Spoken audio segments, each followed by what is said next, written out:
Okay, hi to the camera. Hi.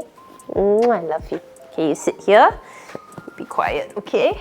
Hey friends, welcome back to the channel. We're in episode 5 of Jamie's journals now. Sorry, before I started, I had to blow my nose and just clear the congestion. When I did a voiceover for my podcast recently, my editor was like, "Are you sick?" And yeah, I'm still recovering from being sick. Hopefully I'll get well really soon. Hate falling sick. Don't fall sick, guys. Take care. So I just got back from Perth about 2 weeks ago now, and I actually made a video on it, why you need to slow down, a love letter to Perth. I've always been wanting to do this sort of video for a while now, but I've never gotten, number one, the courage to do it, because I always thought my channel should be like a certain way or a certain sort of format.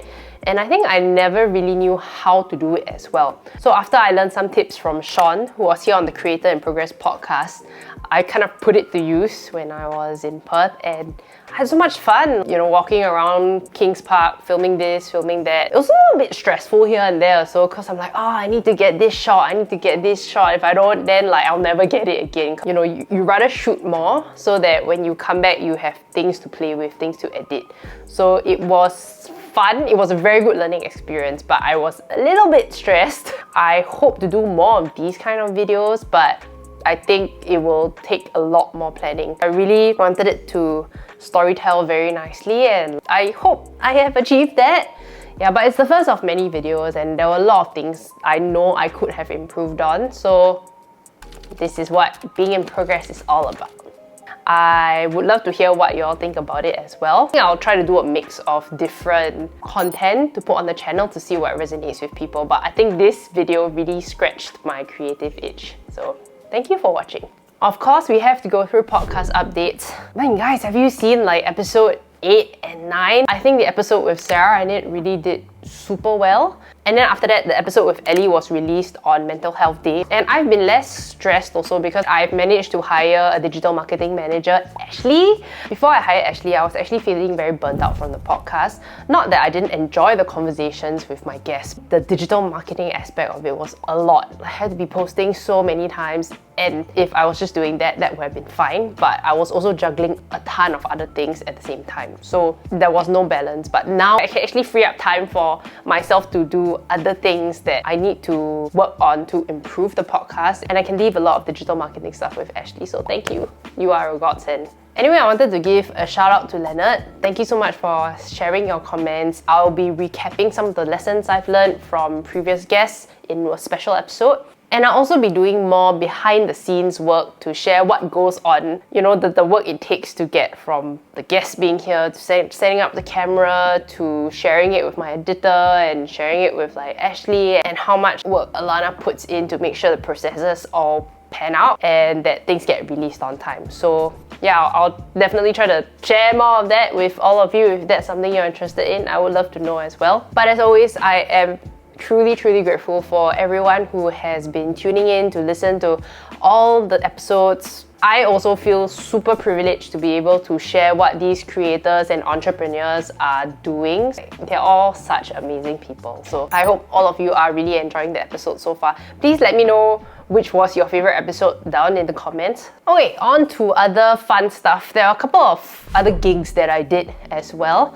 So I went to A-Star to do a mentoring workshop. It was interesting. I'm never one who loves to do public speaking, but I do think as well, public speaking is an important skill to have. So to be able to practice that in front of mentees, it's good, right? And I get to share the knowledge that I've learned. I got to meet some really awesome people. I met one of the speakers who I've met from a previous conference as well. So thank you, A-Star, for the opportunity. I also went for the Made by Google event at Google Singapore, where I got the chance to check out their new hardware.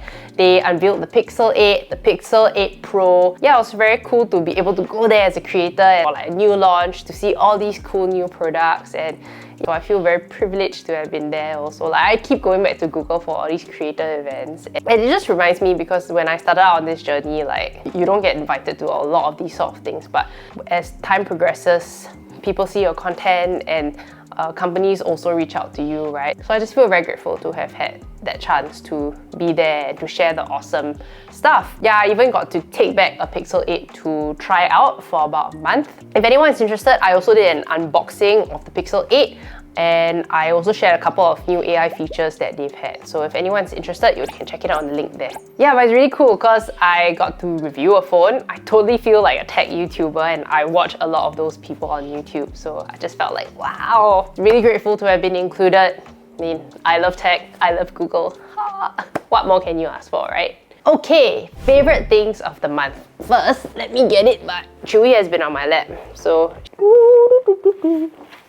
oh. Okay, I'm back with the dog and with the things I love. Hang on. So the first favorite thing of the month is this Bellroy sling bag. One of my good friends, Carmen, spoke about Bellroy a while back. I think it was his backpack or something. I was like, oh, Bellroy sounds interesting. And then of course the Instagram ads started targeting me. Then I was like, oh, this brand looks good. And then I found out that they're an Australian brand. So when I went to Perth, I thought it would be cheaper, right? Turns out it's not cheaper. So I actually got this bag off Carousel secondhand. The person bought it for 2 weeks and they said it didn't fit his style. I'm like, okay, sure, I'll take it. But I really like this bag. It's made out of like recycled bottles. It's extremely spacious. I can literally like roll it up. So if I want to go on a holiday, it's very, very light. It's 250 grams or something like that. It's a 7-liter bag and I like it because, I don't know, something different from my usual blue bags. It's very easy to manage and like, I can even fit my water bottle in. I can fit a Kindle in, I can fit my phone in, I can fit keys. And over here I have floss and what's this? My Sony earphones. Yeah, the only thing it can't fit in is, I guess, my Remarkable. Oh well, maybe I'll buy another bag. Okay, no, stop buying things. This is my go-to bag now when I go out. I think I will be using it for a long time to come. The last favorite thing of the month is this book called Love for Imperfect Things by Haemin Sunim. He's a Korean Buddhist monk and he has written a couple of books. It's really about how to accept yourself in a world striving for perfection, but basically how do you love yourself, right? Because in this world, as we all grow up, somehow we're damaged here and there, whatnot. Okay, maybe not all of us are. As I always say on this channel, the path to finding yourself and the path to finding happiness, you need to reflect and look internally and look deep inside of you to understand yourself a little bit more. This was actually gifted to me by Eric, who was also a guest on the Creator in Progress podcast. And I think his episode is dropping next week. Wait. Okay, by the time this video releases, it would have been released yesterday. So definitely check out the episode. It's such a good episode. Mind-blowing things that I learned from all my guests. This book really, really hit home on so many different levels. So many quotes that resonated with me. But there are different chapters in here that are like self-care, family, empathy, relationships, and everything was resonating. Everything I read, I was like, oh my gosh, I wish I knew more about this. And then I got to the chapter on enlightenment and I could not resonate with any of it. I was like, huh? What? No connection. So I guess I'm not really enlightened yet, but I will get there. One day, surely. I would absolutely recommend this book to anyone. It's so profound. It's like very good reminders for life. It's a book that I can go back to time and time again to read. So check it out. We'll link it down in the description below. And finally, lesson of the month. I think the lesson of the month is just to let it be, because the universe will provide. I ruminate a lot, I think a lot, and I worry a lot. But of recent times, I'm just like, you know what, I really just have to let it go. Like sometimes I understand the theory, but it's so hard to put it into practice. So I just keep telling myself, let it be.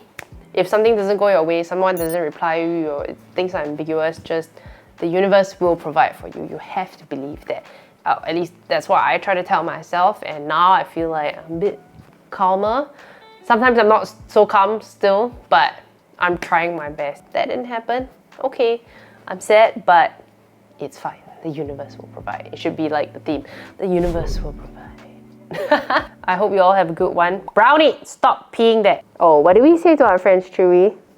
Take care, stay safe, and we'll see you in the next video.